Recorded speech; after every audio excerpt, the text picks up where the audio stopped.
Buenas noches para todos. ¿Cómo estamos? Bueno, ¿quién viene por primera vez aquí al grupo?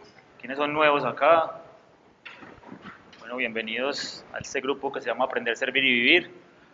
Es un grupo donde buscamos conocer a Dios de una manera muy cristocéntrica.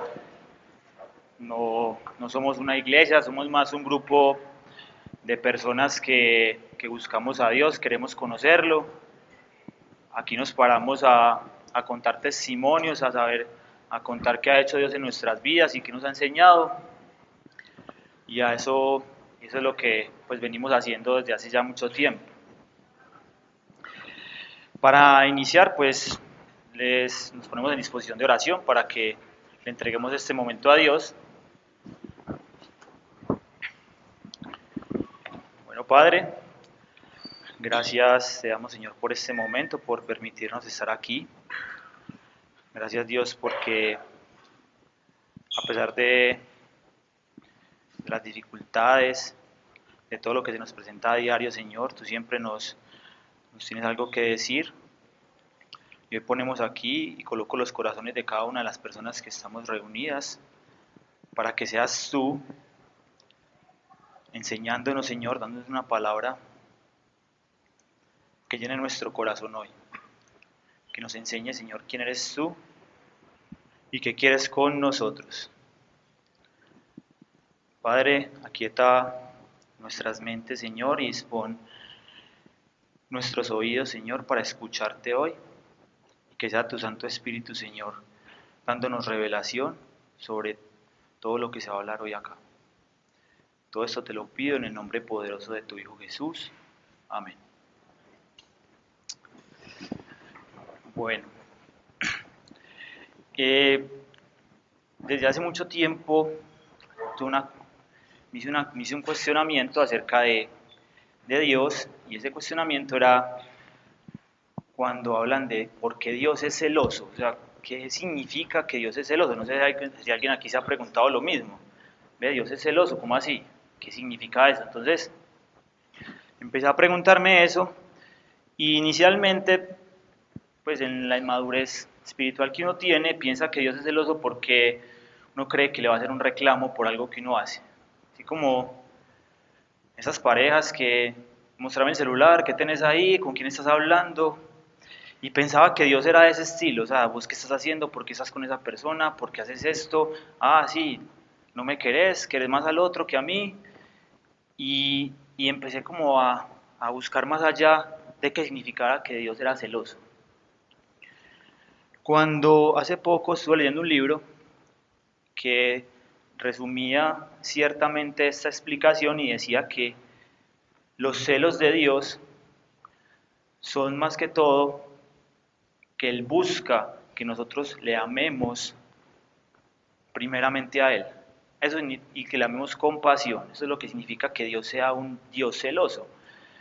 Y empecé aquí como a continuar con esta comparación y a buscar más allá de eso. Y encontré que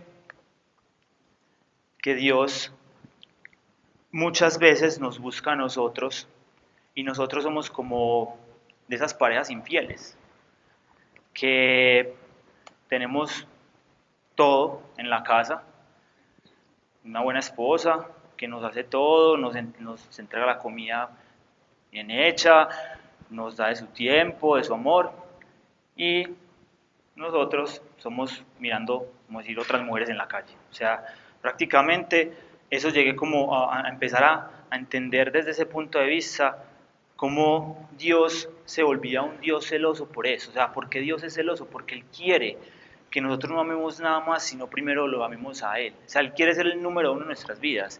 Aquí, ¿quién le gustaría aquí quién no le gustaría ser el número uno en la vida de otra persona? Aquí, ¿quién no le gustaría que otra persona le amara bastante? Todos buscamos lo mismo. Finalmente, esa es la esencia que Dios puso en nuestros corazones. Por eso Dios se entristece cuando nosotros lo buscamos por otras partes, o sea, nos alejamos de Él. Pues antes como de abarcar el tema del que traemos hoy, voy a hablar aquí de un pasaje que está en Mateo capítulo 6, versículo 19.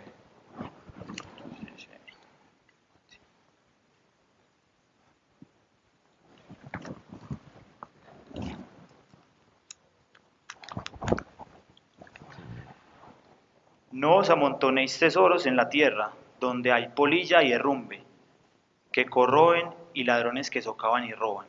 Amontonaos más bien tesoros en el cielo, donde no hay polilla ni herrumbe, que corroan, ni ladrones que socaven y roben.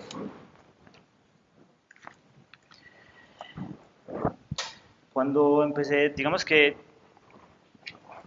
cuando yo empecé como mi caminar con Dios, cuando tuve mi encuentro con Dios realmente, eh, antes de eso yo era una persona que buscaba mucho otros tesoros, o sea, me buscaba más como acercarme al dinero y empecé en un momento de mi vida a pensar que el dinero era lo más importante, que si yo no tenía dinero, la verdad no tenía nada, o sea, yo pensaba que con el dinero podía solucionar muchas cosas en mi vida. Y empecé a colocar mi confianza allí, en tesoros realmente terrenales. Y estos tesoros como que empezaron a apartar mi corazón de Dios porque yo, pues desde niño, en mi casa se me inculcó mucho pues la relación con Dios. Sin embargo, con el pasar de los años me empecé a alejar de Él. Y en en estos años que estuve lejos de Él, empecé a mirar otras cosas. Eh, pero digamos que antes de encontrarme con Dios, había algo en mi corazón que no me dejaba como finalmente ver quién era Él. O sea, sentía que había una barrera muy distante entre Dios y yo. O sea, yo decía, yo quiero conocer a Dios, pero había como un deseo que no fluía en mí. O sea, se sentía que era algo como muy superficial, que no era realmente genuino. Entonces se quedaba ahí.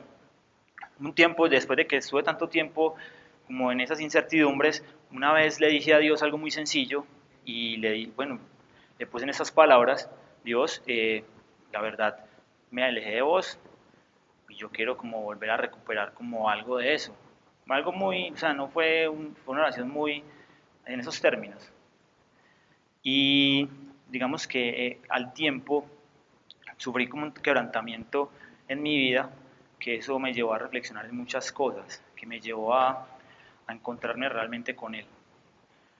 Y parte de esto es lo que muchas veces Dios tiene que hacer en nuestras vidas para que nosotros reconozcamos quién es finalmente Él. Es algo pues como, es maluco, son tiempos malucos, pero yo siempre le he agradecido a Dios por eso, porque si no hubiera pasado eso en mi vida, la verdad, no sé dónde estaría hoy. Eh, el tema que vamos a tocar hoy y que pues ya lo estuve hace tiempo, Dios ya me había puesto algo y estuve trabajando con Él en eso, y es el tema de la idolatría. La idolatría. Eh, para abordar este tema, pues yo lo dividí como en tres secciones. La primera, vamos a entender primero qué es la idolatría, de dónde viene. La segunda parte es qué formas de idolatría hay ahora, pues que es como cuáles son las más comunes. Y finalmente vamos a llegar al punto de hablar de, de cómo superar la idolatría, o sea, cómo vamos a superar esta, porque en nuestros corazones empieza a formar algo que uno no se da cuenta, es un tema muy imperceptible. Muchas veces somos esclavos de, sí, de pecados y cosas que nos pasan, pero no nos sentamos a, como a encontrar realmente si nuestro corazón está fielmente a Dios, si estamos siéndole fiel a Dios siempre. Y bueno, este tema lo quería, pues, ¿qué es la idolatría? Quería tocar el pasaje del rey Salomón, que me pareció una historia muy interesante. Entonces, está en el libro de la Primera de Reyes, el libro de Reyes, capítulo 11, versículo 1 y siguientes. El rey Salomón amó a muchas mujeres extranjeras, además de la hija del faraón, moabitas, amonitas, edomitas, sidonias e hititas, de los pueblos de los que Dios había dicho a Yahvé, que los había dicho Yahvé a los israelitas, No os unáis a ellas, ni ellas a vosotros, pues seguro que arrastrarán vuestro corazón tras sus dioses. Pero Salomón se unía a ellas por amor. Tuvo 700 mujeres con rango de princesas y 300 concubinas. Siendo ya anciano, las mujeres de Salomón desviaron su corazón tras otros dioses, y su corazón no perteneció por entero a Yahvé su Dios, como el corazón de David su padre.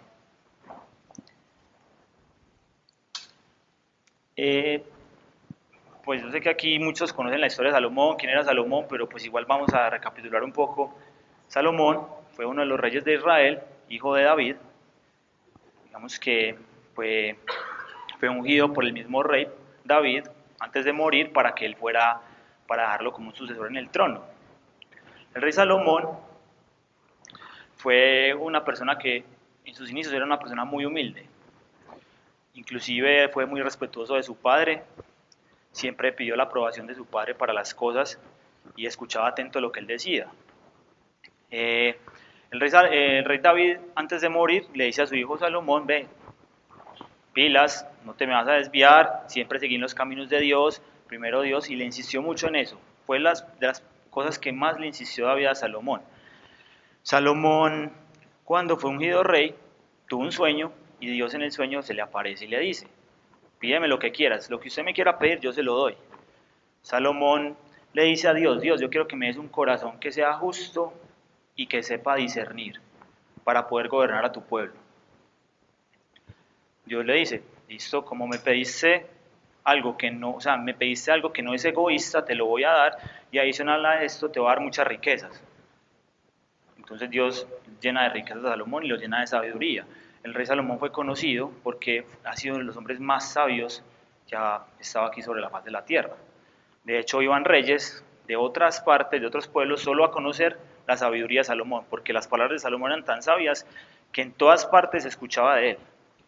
Era el hombre más adinerado de su época, o sea, tenía muchísimas riquezas. Y el hombre, y entonces uno empieza a pensar, bueno, si Salomón, Dios le dio esa sabiduría, ¿cómo termina con 1000 mujeres? O sea, no me, pues, la verdad, me quedé como muy pensativo. 1000 mujeres. Es que 1000 mujeres no llega a conocer uno en la vida. 1000 mujeres, ¿cuántas veces, a cada cuánto saldría con una esposa de esas? Es que 1000 son cada 3 años más o menos. ¿Y cómo se le aprendería los nombres a las 1000 mujeres? Es que uno, ¿cómo sabe cuál es cuál? Tendría que ponerles aquí como una escarapela o algo así para saber cuál es la mujer, porque es que uno como se acuerda de todos esos nombres. Entonces, y yo, pero ese Salomón tan charro, ¿por qué salía con esas cosas? Porque como en su afán de, o sea, con esa sabiduría que Dios le dio, conociendo quién era Dios, porque él no desconocía, salió con ese tipo de idolatrías. Me estuve preguntando mucho eso, le pregunté a Dios: pero ¿de dónde sale la idolatría de Salomón? ¿Por qué? Salomón escribió 3 libros, pues, que son atribuidos a él, son el libro de los Proverbios, un libro que tiene pues demasiada sabiduría allí, el libro del Cantar de los Cantares y el libro del Eclesiastés. Esos son los 3 libros que a él se le atribuyen. El libro del Eclesiastés fue un libro que él escribió, digamos que finalizando su vida, cuando él ya era un hombre viejo, y un hombre que ve como hacia atrás de lo que ha pasado, de lo que hizo, de las decisiones que tomó, y se da cuenta de todo ese tipo de cosas, y aquí nos va a decir el por qué, o sea, el por qué se volvió como hacia las mujeres, o sea, que fue su gran debilidad.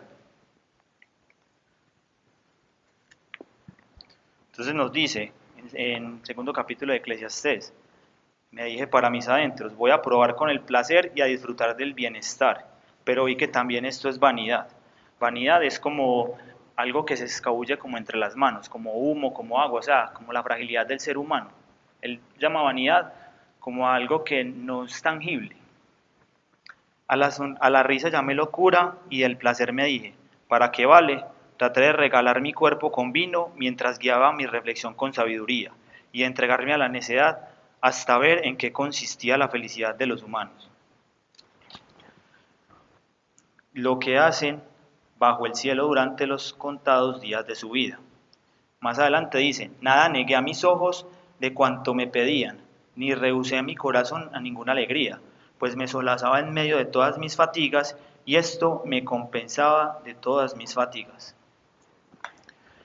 Cuando empezamos a leer aquí a Salomón y ver lo que dice, muy claramente podemos ver cómo él, con la sabiduría que tenía y con sus riquezas, él empezó a rellenar más de las riquezas que el mismo Dios. Empezó a buscar más sabiduría, siguió apoyándose en su propia sabiduría, la que Dios le había dado, en el propio regalo de Dios y en sus riquezas. De hecho, en esa época los reyes se casaban con otras mujeres de otros reinos para hacer alianzas comerciales. Finalmente, lo que empezó a corromper el corazón del rey Salomón fue el dinero, porque él empezó a hacer muchas alianzas comerciales con otros pueblos, entonces claro, las princesas eran como parte de esas alianzas y con eso le traían más tributo a él. Inclusive llegó un punto en que empezó a hacer trabajos forzados para que el pueblo de Israel tuviera más tributo y así poder construir el templo. Dios le había prometido al rey David que, como él no pudo construir el templo en vida, que era el templo que él quería para Dios, para que Dios morara ahí, le había prometido que le iba a dar un hijo que le iba a construir el templo. Ese hijo era Salomón. Entonces Salomón construyó un templo muy bonito, con muchas cosas, que todo era de oro prácticamente, todo era enchapado en oro. Tenía un palacio que parecía un palacio de Traqueto, todo era forrado en oro, chapas en oro, los escudos en oro, todo era en oro.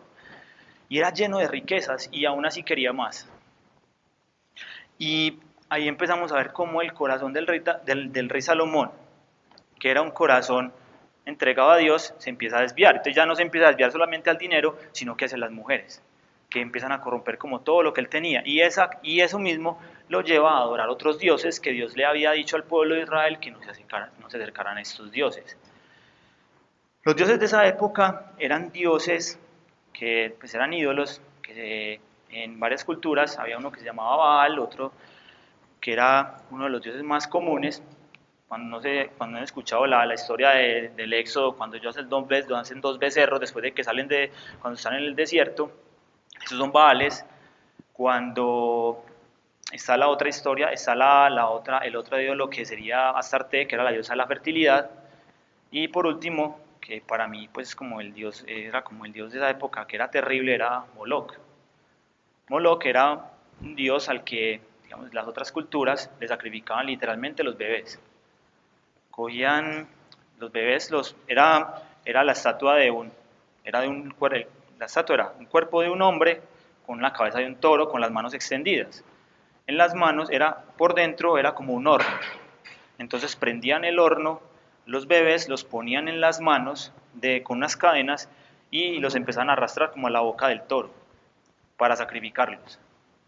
Dios insistía mucho, inclusive se ve mucho en el Antiguo Testamento, que Dios insistía mucho que no pasaran a sus hijos por fuego, dando como al lugar a ese tipo de rituales que eran macabros. Entonces, ¿cómo llega la degeneración del corazón del rey Salomón a llegar al punto de poner otros dioses por encima del propio Dios? Sin embargo, digamos que Dios le dio la oportunidad a Salomón de arrepentirse, y a la final de sus días, pues en Eclesiastés se puede ver como dándonos los consejos y mostrando lo que realmente tenía en su corazón, buscando solamente los placeres que le satisfacían en el momento y ya. Y él sentía que nada le satisfacía, o sea, él decía pues él ve, o sea, como cuando uno no le llena nada. Otra vez la misma comida, otra vez lo mismo, mañana tengo que ir a trabajar otra vez, mañana otra vez el lunes, otra vez para la misma parte. Entonces él empezó como a caer en ese estado de al ver que todas las riquezas que tenía, las mujeres, todo, no lo llenaban. Que finalmente es lo que pasa cuando nosotros no nos alejamos de Dios. Hay un punto en nuestras vidas que vamos a sentir que si nos pasa ya, puede que a algunos ya nos haya pasado, otros que seguramente de pronto lo van a experimentar. Vamos a sentir como esa necesidad de Dios o esa necesidad de algo que realmente nos llene. Finalmente, entonces, quería como acotar aquí qué es la idolatría. La idolatría es todo aquello en lo que nosotros ponemos nuestra fe, nuestra confianza diferente de Dios. sea, donde yo tengo mi confianza, donde yo confío en eso, o sea, creo que ahí está mi seguridad, eso es idolatría.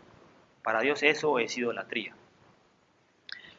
Y, y ese tipo de idolatría ahora, digamos que ahora no es tan común ver esas idolatrías como en la época del Antiguo Testamento. Es que esos reyes, digamos que han ido desapareciendo, pero esos dioses se han ido desapareciendo de muchas culturas. Sin embargo, se han transformado en otras cosas. Y pasando a este tema, ya sería como, ¿qué formas de idolatría tenemos hoy nosotros? Como cristianos y como personas que caminamos aquí en este mundo, nos vemos muy expuestos a muchos tipos de idolatría, a muchos tipos de cosas que nos quitan la confianza en Dios, que nos alejan de Dios, y que nos quieren como robar esa identidad de hijos de Dios. Eh, cuando, cuando digamos que ya les había contado ahorita, la parte del testimonio, eh, la parte del dinero, y a ese quería como iniciar como con esta idolatría que es la más común o la más sonada, el dinero. Y el dinero finalmente termina siendo algo que nos empieza a quitar nuestra tranquilidad. Y no es realmente el dinero. El apóstol Pablo lo define en la primera de Timoteo, en el capítulo 6, versículo 10, nos dice lo siguiente.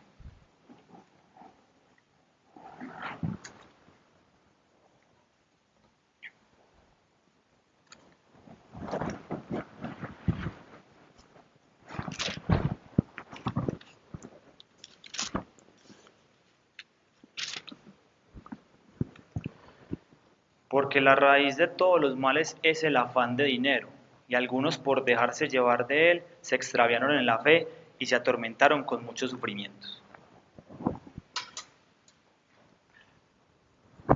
¿Qué nos dice aquí el apóstol? O sea, el apóstol Pablo nos dice el afán del dinero, o sea, ni siquiera el dinero es realmente un medio para nosotros conseguir cosas. Dios también quiere darnos dinero y nos quiere bendecir con eso.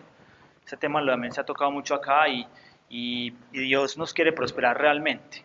Pero si nosotros tenemos ese afán de dinero, de conseguir dinero para las cosas, la verdad, ¿dónde queda puesta nuestra confianza? Jesús nos dice también que uno no puede servir a dos señores. No puede servir a Dios y no puede servir al dinero al mismo tiempo. ¿Qué pasa entonces? ¿Qué pasa entonces? Nosotros podemos ver muchos ejemplos ahora del amor al dinero en este mundo y el apóstol Pablo es muy claro. La raíz, o sea, la raíz de todos los males es el amor al dinero. O sea, ya estamos viendo, cuando a veces nos preguntamos, la maldad en este mundo, ¿por qué? ¿Por qué los colombianos somos así? ¿Por qué tal cosa? En todas partes del mundo, la raíz va a ser la misma, el amor o el afán al dinero. Eh, cuando yo empecé a caminar con Dios, pues tuve mi encuentro con Dios, Dios empezó a trabajar mucho como en eso conmigo. Y fue algo que digamos que hoy puedo dar testimonio y fe de lo que Dios hace en la vida de las personas en ese tema. Cuando yo, bueno, hace como más o menos, hace como casi 4 años, eh, yo trabajaba, pues en donde yo trabajo, yo estaba en la parte de servicio técnico, yo era un ingeniero de servicios y la verdad me tocaba viajar a muchas partes, o sea, me la pasaba viajando de un lado a otro y para mí eso era muy aburridor, yo no quería ni mi trabajo, me sentía muy inconforme, no me pagaban lo suficiente y yo decía que no, qué aburrición esto, yo ya me quiero ir para otra parte. Dios me dio la oportunidad en la misma empresa, digamos que me pusieron en otro puesto como ingeniero de proyectos. Yo le dije un día a Dios, ve Dios, si vos querés que yo te conozca realmente, no me tenés que dejar acá, porque entonces, ¿cómo voy a estar viajando y conociéndote? Entonces Dios me dio esa oportunidad de pasar al área de proyectos, y en el área de proyectos, digamos que ya he estado ahí ya hace tiempo, pero aparte, hubo un suceso muy importante, y allí fue que, o sea, yo seguía como inconforme con mi trabajo y seguía en las mismas, a pesar de que ya estaba en un área más estable, empecé a sentir que no era suficiente. Pero también un día empecé a hacer como un presupuesto de las cosas que gastaba, de lo que quería invertir, en fin, y me di cuenta, dije, no, pues qué mal, es que yo soy un tacaño, o sea, tengo aquí la plata y me la gasto en puras tonterías, o sea, ni siquiera soy capaz de darle parte de lo que yo me gano a Dios. Y Dios puso algo en mi corazón pues fue algo que Él puso de un día para otro, y me puso esa necesidad de empezar a diezmar. Eso es algo pues ya como, yo sé que es un tema que es complicado, en ese mundo mucha gente dice, no, eso se roban la plata, bla, bla, bla, en fin, yo también era uno de los mismos que decía eso, ¿por qué le dan uno la plata a la iglesia? Eso es gratis. Pero Dios empezó a poner muchas cosas en mi corazón y a decirme, venga, es que yo lo hago es para que usted se desprenda del dinero, o sea, délo donde usted quiera darlo, pero despréndase del dinero. Y yo en mi casa ayudaba, pero no era mucho tampoco lo que aportara. Y cada vez que me pedían que hay que hacer tal cosa, otra vez hay que pagar eso, otra vez. Y empezaba a renegar y a hacer malos gestos, y me empezaba a dar como rabia que me pidieran plata, y ahí es donde me di cuenta que el corazón mío estaba muy apegado al dinero. Dios, en medio de estas cosas, me empezó como a formar, y, y empecé a ser mucho más generoso en ese sentido. O sea, empecé en mi casa a aportar lo que debía aportar, si había que dar más, lo daba sin renegar, lo hacía con amor, empecé pues, a dar el diezmo con amor, o sea, a hacer todo, a dar ofrendas, a servirle pues, a darle a otras personas, todo lo empecé a hacer realmente como entregándoselo a Dios. Y de un momento a otro Dios me dio un regalo pues me dio un regalo muy maravilloso, fue que pasar de ser un ingeniero de proyectos me pasó a ser jefe de un área. Y más o menos en menos de un año, casi que me duplicaron el sueldo en la empresa, cuando empecé a hacer ese tipo de cosas. Y empecé a ver la mano de Dios en eso, y o sea, me quedé maravillado de lo que es capaz de hacer Dios, porque la otra cosa es que en mi empresa, para que le suban el sueldo a la gente es muy difícil, o sea, esos eran muy complicados. Había que ir allá a pedir, venga, si me van a subir el sueldo, y no veía que la gente iba y pedía y todo. Y bueno, cuando a mí pues me ascendieron, me dijeron, bueno, si usted cumple con tales cosas a final de año, le subimos el sueldo a tanto. Y yo dije, bueno, listo, pues yo me relajé y empecé a hacer mi trabajo, a hacerlo bien, a esforzarme. Cuando llegué a este punto, pues yo la verdad no creía que me fueran a subir nada. Yo dije, no, es siempre, porque mucha gente le habían incumplido, o sea, no, a mucha gente le habían dicho lo mismo y le habían incumplido. Yo dije, bueno, vamos a esperar a ver qué pasa. Cuando de un momento a otro veo que sí me cumplieron. Y fuera de eso, después, cuando hicieron el aumento general de la empresa, me volvieron a aumentar. Entonces yo me quedé asombrado y decía, o sea, cuando uno se empieza a volver desprendido del dinero realmente, Dios cuánto le empieza a dar a uno. Porque la verdad, Él le interesa que nosotros como cristianos tengamos dinero. Porque a través de nosotros puede llegar muchas bendiciones para personas que lo necesitan, para personas realmente necesitadas. Pero si nosotros empezamos a caudalar o empezamos a trabajar solamente para eso, finalmente ¿dónde terminamos? ¿Cuántas personas son llenas de dinero y son vacíos? Personas que se suicidan, que no le ven sentido a nada. ¿Cuántas familias hemos visto destruidas por el dinero? ¿Cuántas familias que pelean por una herencia? ¿Cuántos hijos son abandonados porque los padres les interesa más la plata, les interesa más estar detrás de las riquezas? ¿Cuántas cosas nos sacrificamos nosotros por ese afán de buscar, de buscar las riquezas materiales, de querer aparentar algo que a veces no somos? Testimonios de eso hay muchos y se ven todos los días. Estoy seguro que ustedes han visto mucho esto, y por eso es un llamado que Dios nos hace. O sea, Dios quiere que nosotros primero examinemos nuestro corazón y veamos si realmente el dinero está por encima de él. Bueno, por otro lado, vamos a hablar de otra idolatría que, que es muy común también, y es en las personas. Como seres humanos, nosotros muchas veces tendemos a poner nuestros ojos, nuestro corazón en las personas, en nuestras familias, en nuestros hijos, nuestra pareja, líderes sociales, líderes religiosos, políticos, etcétera, etcétera. Famosos, personas que son realmente influyentes en el mundo. Y, y es que no es que sea malo uno admirar a otra persona, no es que sea malo, obviamente Dios pide que nosotros amemos a nuestras familias, cuidemos a nuestros hijos, amemos a nuestras parejas, pero cuando nosotros pensamos que sin esa persona, sin X o Y persona, no podemos vivir, ¿qué pasa? Ya le estamos poniendo por encima de Dios. O sea, estamos colocando algo por encima que la verdad nos está sacando de lo que realmente, como el diseño original de Dios. Cuando uno empieza, o sea, cuando uno ya llega, cuando uno permite que Dios empiece como a organizar la vida de uno, todo empieza a caer como a organizarse, a tener como su lugar.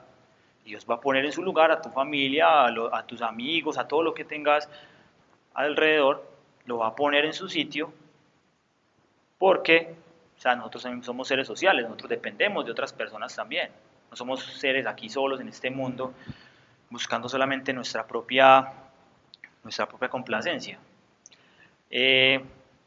Con el tema de la familia, he escuchado muchos comentarios donde la gente dice, no, es que si se muere mi hijo, o si se muere mi mamá, o si se muere mi papá, yo me muero, o sea, ya no soy capaz de vivir más y aquí se queda, y aquí se acaba mi vida.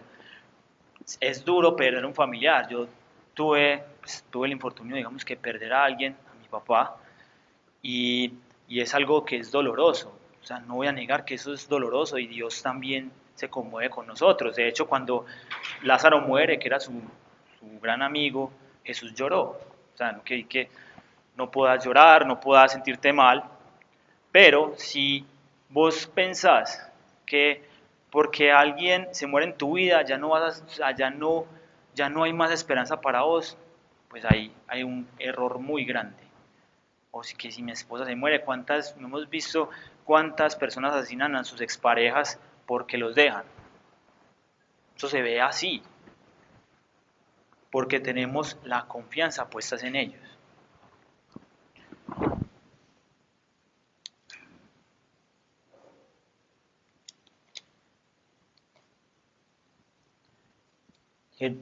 Dios en Jeremías, el profeta Jeremías nos va a dar una palabra con respecto a esto. Nos dice, 17:5. Entonces dice Yahvé, maldito que se fía de las personas y que hace de las criaturas su apoyo, y de Yahvé se aparta en su corazón.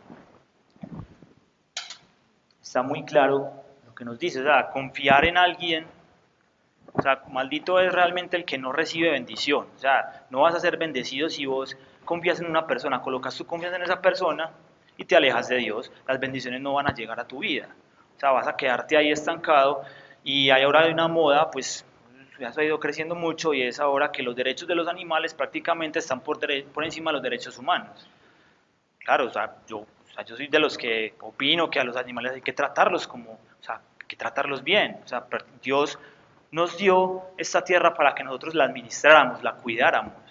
Claro, maltratar a los animales no es algo que venga de Dios, no es de un corazón que sea amoroso.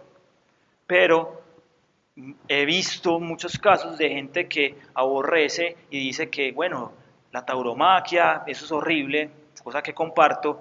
Sin embargo, después dicen que el aborto es algo bien.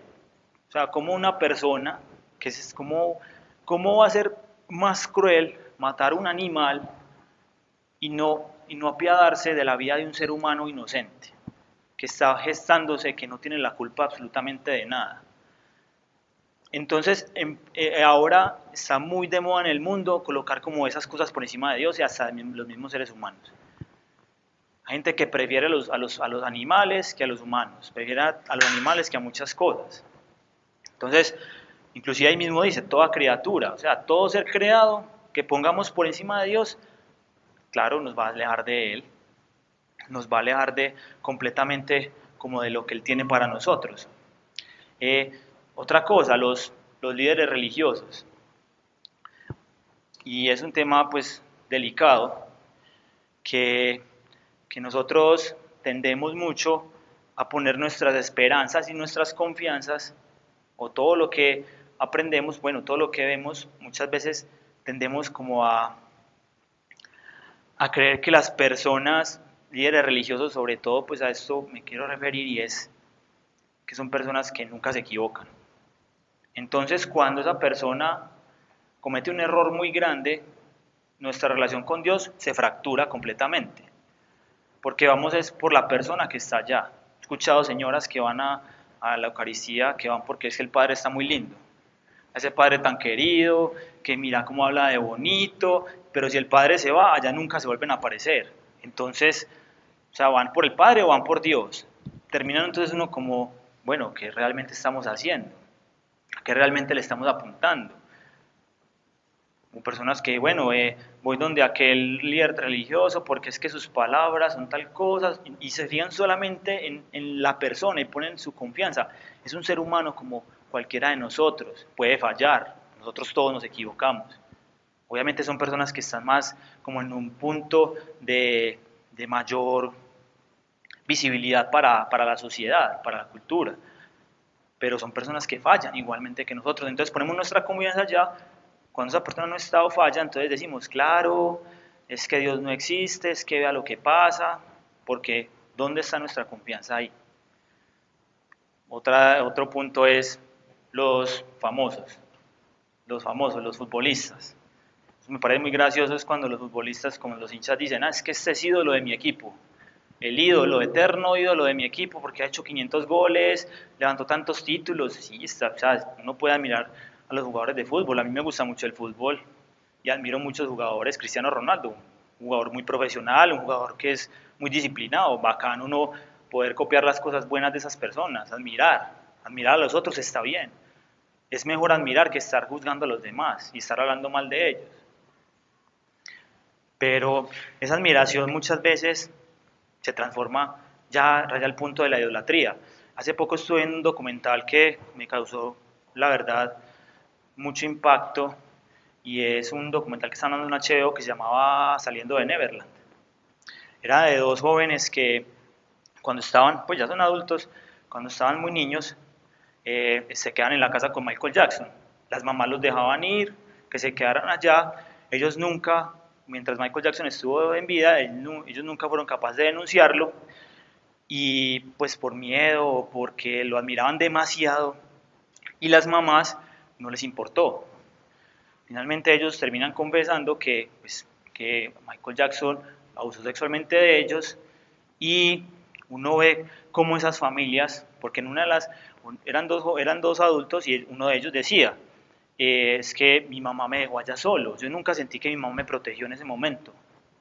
¿Por qué? Porque ella prefería estar al lado de las cámaras viendo, ella misma lo dice, o sea, yo por estar al lado de las cámaras, por estar al lado del dinero y la fama, dejé que le pasara esto a mi hijo. Y esa familia se destruyó porque los hermanos ya no le hablaban a la mamá.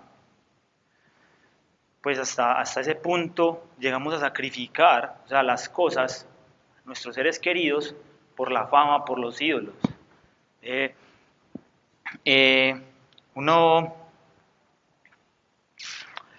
es lo mismo cuando, por eso ahorita yo les tocaba el tema de los ídolos del Antiguo Testamento y veíamos que sí, esos sacrificios que se hacían, pero pues los sacrificios de ahora muchas veces no son sacrificios, digamos que físicos o carnales, por ese sentido coloquemos los que son otros sacrificios, o sea, entregamos a otras personas por beneficio propio. Y ahí es donde se termina como anidando lo que es la idolatría en nuestras vidas. Eh, el tema de los políticos, cada ratico en Facebook, qué pereza ver que el uno pelea por el uno y por el otro, que porque tal es, no, porque ese político es mejor que ese, que este tal cosa, guerrillero, paraco, en fin, se dicen de todo y nunca han conocido al otro, ni siquiera conocen a esos personajes y uno ve a la gente agarrada peleando por ellos. ¿Con qué fin? ¿Con qué sentido? O sea, empezamos a colocar personas o ideologías por encima de Dios. Hasta ese punto llega como nuestra perversión en el corazón. Dios, Dios muchas veces le advirtió al pueblo de Israel lo mismo, le decía una y otra vez, ojo con los ídolos, ojo con los ídolos. Pues más o menos, más, o sea, una historia por ahí de 300, 400 años, Dios insistiendo en lo mismo al pueblo, le decía, ojo con los ídolos. Algunos hicieron caso, otros no. Finalmente el pueblo de Israel termina en manos de sus enemigos. Finalmente termina siendo deportado, pues se va para otro pueblo, lo captura, y se quedan, digamos que sin tierra, se quedan sin nada. Y Dios cuántas veces nos advierte lo mismo. Ojo donde pones tu confianza, pilas con eso, ojo que vos crees que ese negocio es tu confianza, crees que eso es lo que te va a sacar adelante. Y de un momento a otro se va, se pierde, y ¿dónde quedó tu vida? O esa persona con la que vos creías que ibas a confiar toda la vida, ya no está. ¿Qué pasó con tu vida? ¿Dónde se quedó? ¿Qué hiciste? O sea, entonces se te desmorona todo y finalmente termina uno quedándose ahí y no sabe ni qué más hacer. Dios, en su infinita misericordia, nos dice en Oseas, nos va a decir unas palabras muy bonitas acerca de lo que Él hace con nosotros cuando nosotros caemos en la idolatría. Y nos dice, en Oseas capítulo 2, versículo 16, por eso voy a seducirla, voy a llevarla al desierto y le hablaré el corazón. Allí le daré sus viñas, convertiré el valle de Acor en puerta de esperanza, y ella responderá allí como en los días de su juventud, como cuando subió del país de Egipto. Por eso, por eso al principio contaba yo que yo tuve un quebrantamiento duro con Dios, y fue esa misma parte. O sea, yo relaciono mucho este versículo con lo que me pasó porque Dios literalmente me llevó al desierto. Me llevó al desierto para sacarme todos esos ídolos y todas las cosas que me había formado yo.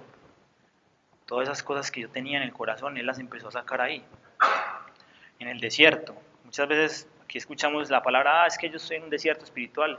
Bueno, un desierto finalmente es un lugar, un estado, como un estado en el que nos sentimos como alejados del mundo. Dios nos separa del mundo por un tiempo determinado que Él define para formarnos nuevamente, para buscar que nosotros nos enamoremos de Él nuevamente, que eso fue lo mismo que Él hizo con su, con su pueblo.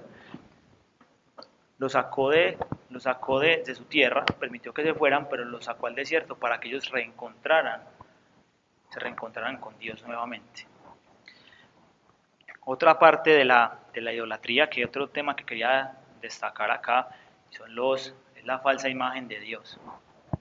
La falsa imagen de Dios que nos hacemos. Esto pasa mucho porque como nosotros nos dejamos de influenciar mucho por lo que nos dicen las personas o el mundo, no buscamos por nuestra propia cuenta ni comprobamos muchas veces lo que dice Dios.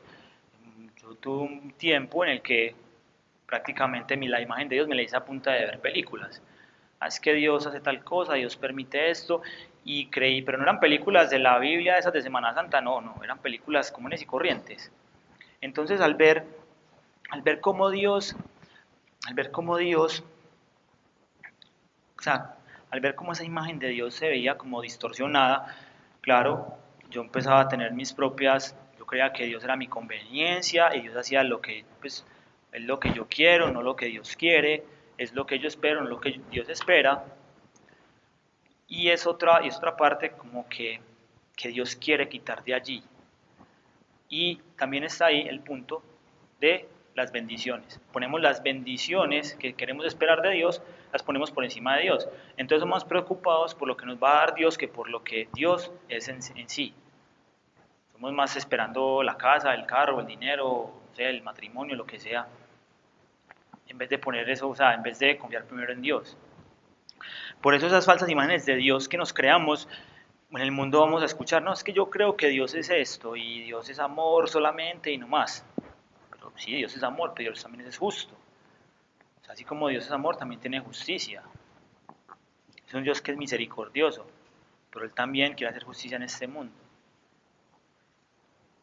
Esa fue otra, digamos, que las idolatrías que que Dios empezó a derribar en mí muy rápidamente, porque cuando empecé como a sentir las ganas de conocer a Dios, empecé a ver que Dios era, o sea, era alguien completamente diferente a lo que yo me imaginaba. Tenía una imagen de un Dios que estaba por allá en un trono, como en un trono por allá sentado, que ni le importaba a la gente, pues sí le importaba, pero era mandaba a todo el mundo desde allá. Y después me di cuenta que Dios realmente es un Dios cercano, un Dios que está siempre contigo, o sea, no te va a desamparar en nada. Es un Dios que quiere lo mejor para vos, es un Dios que se preocupa por vos, es un Dios que está vivo. Y a través de muchas cosas podemos conocerlo. A mí me gusta, una parte que me gusta mucho de conocer a Dios es la parte, digamos que, del tema de la teología. Pues en la vida pensé que eso me fuera a gustar porque yo detestaba la filosofía en el colegio, era súper malo para eso. Y de un momento a otro empecé a ver como muchas cosas relacionadas con Dios en la teología y me empezaron a llamar mucho la atención. Entonces, no solamente a través de conocerlo personalmente, a través de otras cosas, a través de la razón, Dios también permite que uno lo conozca. Obviamente no vamos a abarcar todo eso, pero es una aproximación que nos podemos hacer también como seres humanos. Finalmente nosotros somos seres racionales.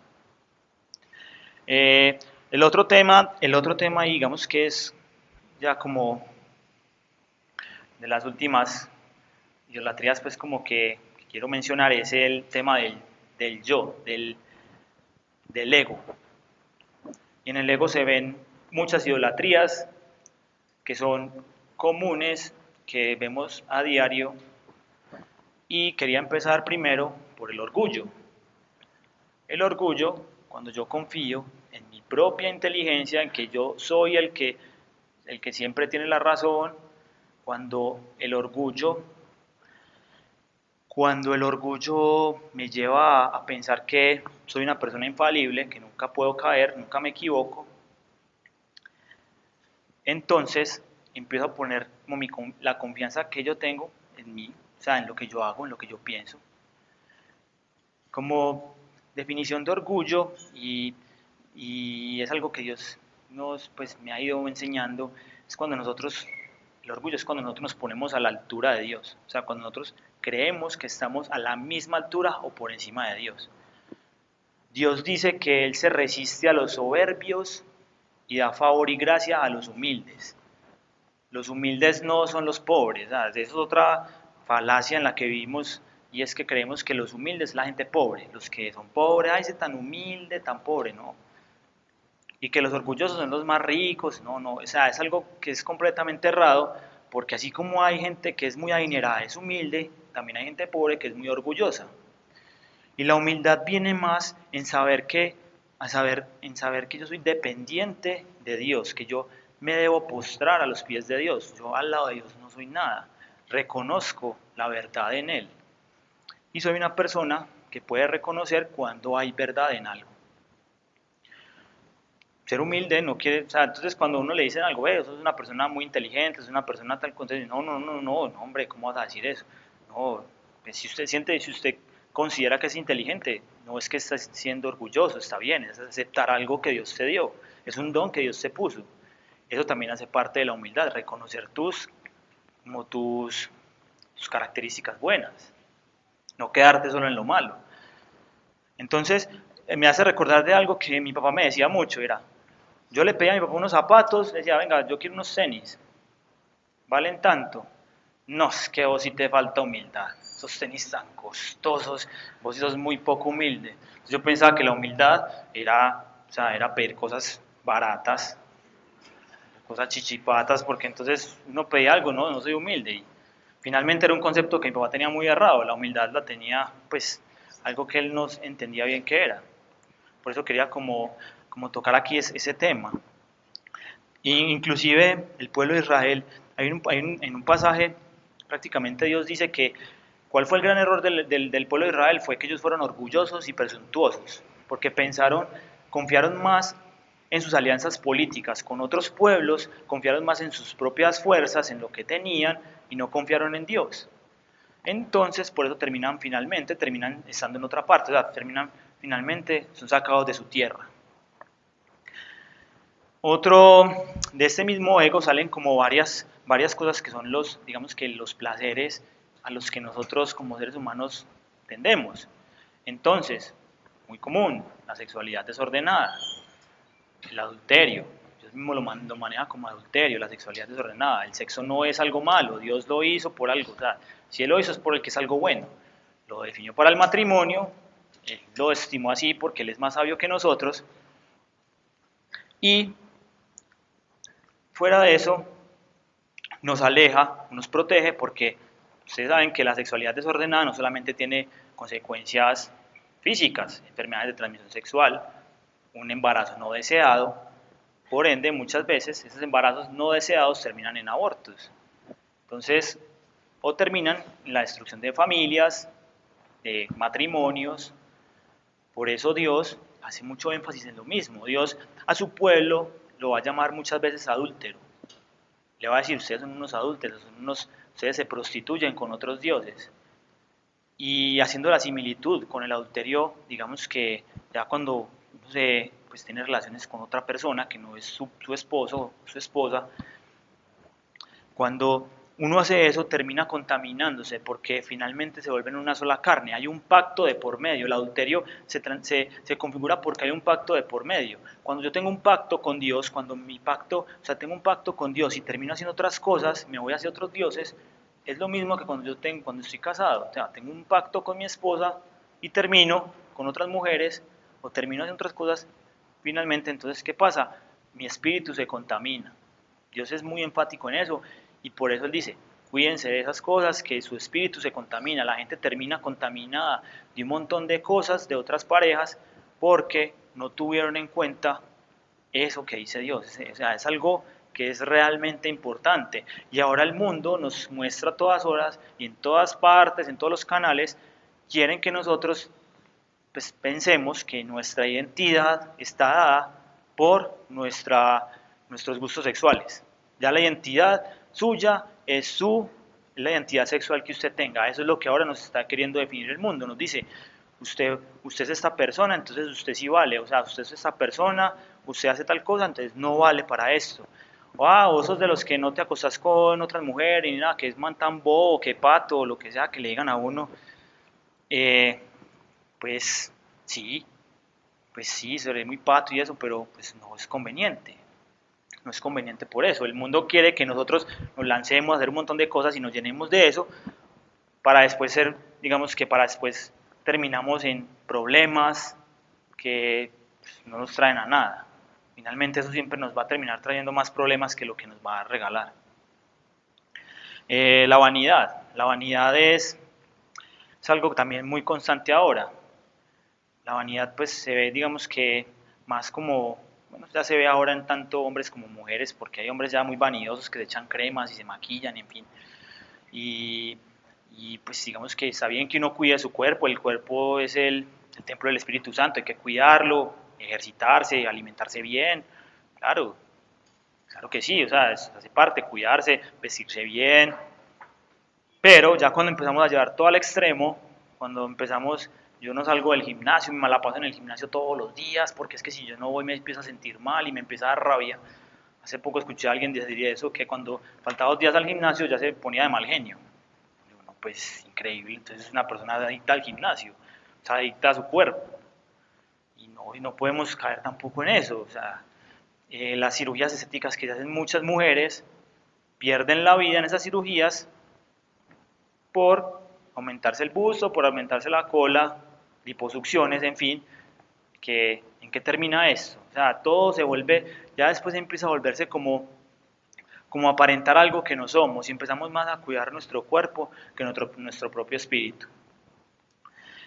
Entonces, de todas estas cosas, ¿cómo vamos a superar eso? O sea, empieza a decir, bueno, hay muchas cosas acá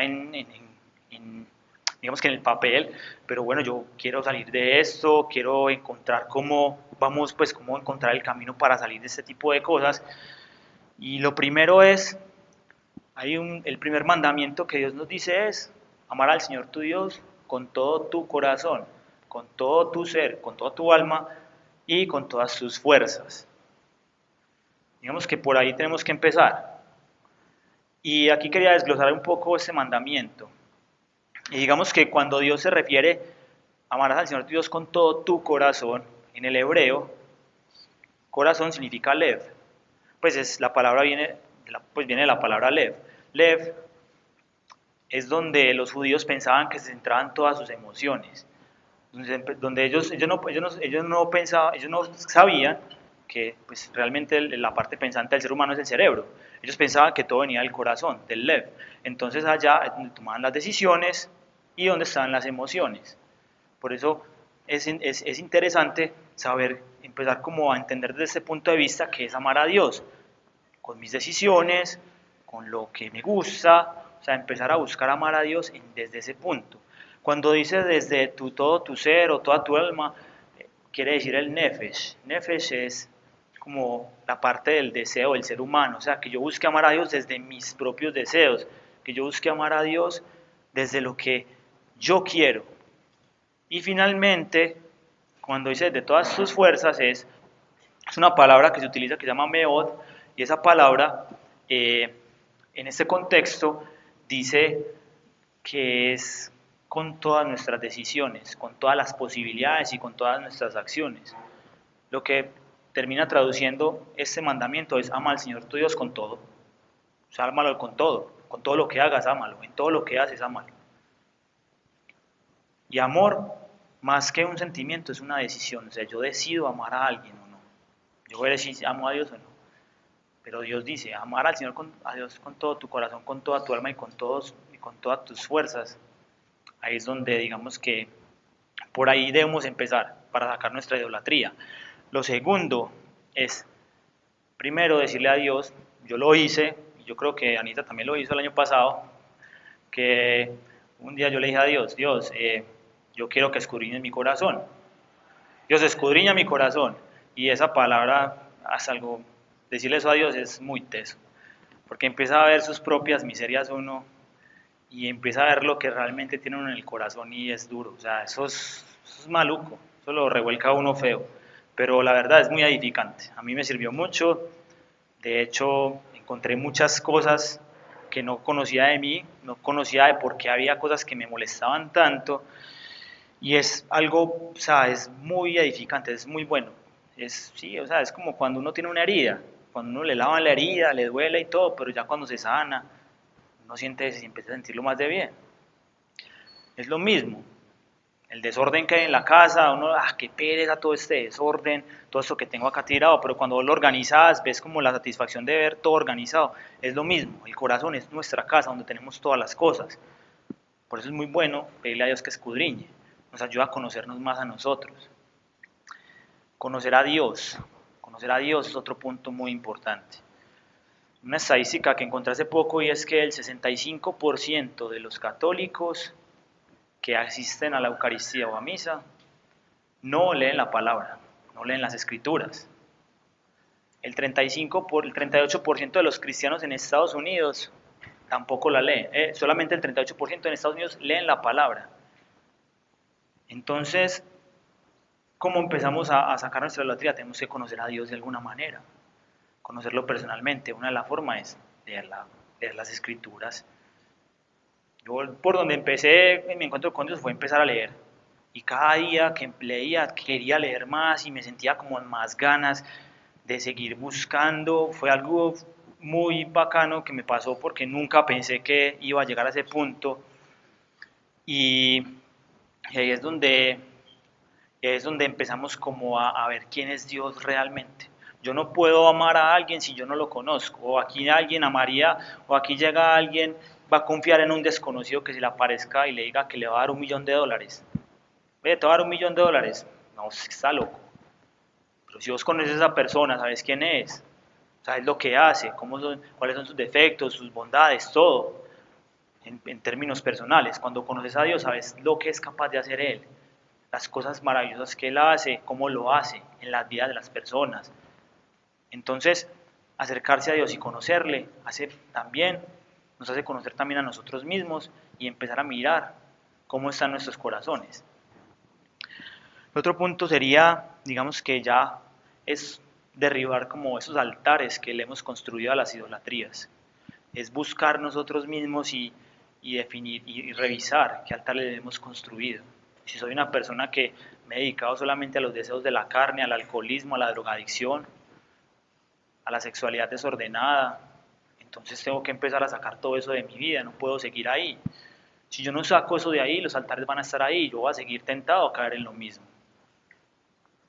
Tenemos que empezar a buscar en cada uno de nosotros, empezar a mirar en qué, o sea, cuál es nuestro ídolo y empezar como a derrumbar eso, esas cosas o esas situaciones que tenemos que evitar para caer en lo mismo. Muchos nos preguntamos, pero ¿por qué yo no crezco en mi relación con Dios? ¿Por qué estoy estancado? Por eso mismo, porque tenés algún ídolo y no te has dado cuenta, porque estás esclavo de algo. Cuando Juan hace 15 días nos hablaba de la esclavitud al pecado, y esto es muy relacionado, se relaciona mucho la idolatría con el pecado y con lo que nos hablaba también Guillermo la semana pasada, de las malas enseñanzas y las falsas creencias. Todo converge a lo mismo. Y si nosotros no encontramos, no empezamos como a esforzarnos, a buscar esa salida, o sea, ahí nos vamos a quedar. Ahí nos vamos a quedar y nuestra relación con Dios va a ser la misma, se va a volver estéril, no vamos a crecer allí. No vamos a poder ver las bendiciones que realmente Dios tiene para nosotros. Para cerrar, quería terminar con este pasaje, que es con el que empecé, que era el de Mateo 6, por acá.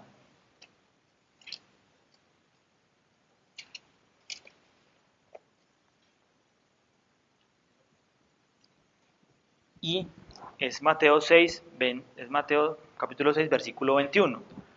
Porque donde esté tu tesoro, allí también estará tu corazón. Entonces, ¿dónde está nuestro tesoro? Nuestro tesoro está en las cosas del mundo, o nuestro tesoro está en Dios. Dios dice que nos hagamos tesoros celestiales, porque allí los tesoros van a ser para toda la eternidad.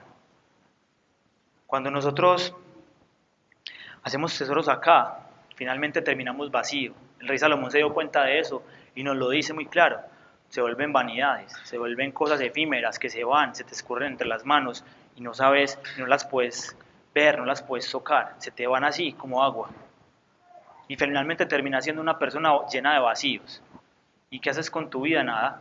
Tu vida termina siendo una pérdida de tiempo, porque terminamos llenos de cosas que no nos van a edificar nada, que no nos van a dar nada. Nuestro corazón está hecho a la medida de Dios. Nuestro corazón fue hecho para ser llenado solamente por Dios, por nada más.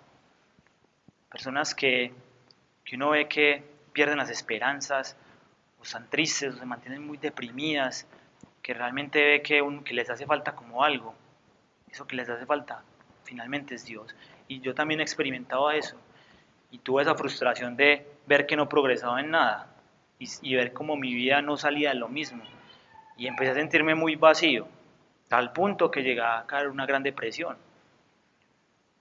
Cuando tuve mi encuentro con Dios, entendí que el único que podía llenar eso era Dios. Por eso hoy les pregunto a todos y quiero que se lleven esta reflexión para sus casas.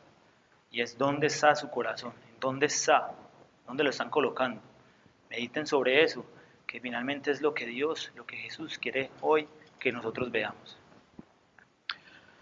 Bueno, ya vamos a finalizar con una oración y los que me quieran ayudar con la oración al final, ¿quiénes me van a ayudar ahí?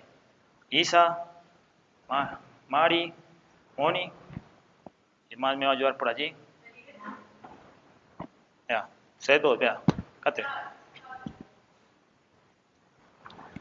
Bueno. Bueno. Bueno, va. Anita, vea, yo me sé con la oración.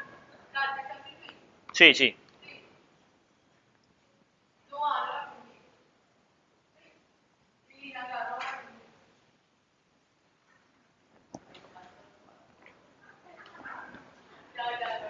Bueno.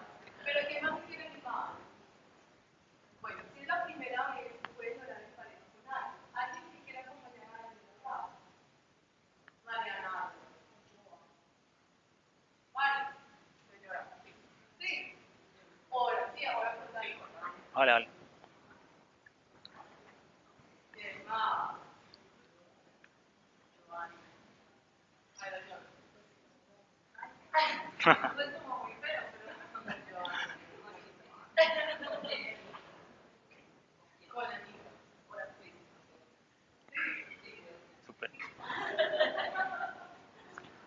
Bueno, vamos a terminar con la oración. Entonces, Padre, gracias, gracias Dios por todo aquello que nos has enseñado. Gracias porque tu Espíritu Santo ha estado hoy acá. Nos ha mostrado, nos ha revelado el corazón, cosas que muchas veces nosotros pasamos por alto. Gracias Dios por el amor que tienes por cada uno de estos hijos tuyos aquí reunidos. Porque a muchos nos has sacado, Señor, del fango. Te hiciste un ser humano para entender el sufrimiento, para que nosotros entendiéramos que el sufrimiento lo compartes tú también con nosotros, que no sufrimos solos, Señor, sino que tú estás allí, que tú viniste a morir en una cruz para rescatarnos a todos, Dios. Gracias, Padre, porque resucitaste, Señor, y mostraste que la muerte, Señor, el miedo a la muerte ya no existe, Dios. Tú derrotaste a la muerte, Padre. Y hoy quiero pedirte, Señor, en el nombre de tu Hijo Jesús, por cualquier dificultad, Señor, que esté viendo cada uno de los presentes, Señor, y de sus familias. Bendice, Señor, a cada uno de ellos. Fortalécelos, Señor. Si hay personas enfermas, Dios, te pido en el nombre de Jesús sanidad para ellos. Y que toques los corazones de todas estas personas, Señor, que tanto te están buscando, Dios. Yo te alabo y te bendigo, Señor, en el nombre poderoso de tu Hijo Jesús. Amén.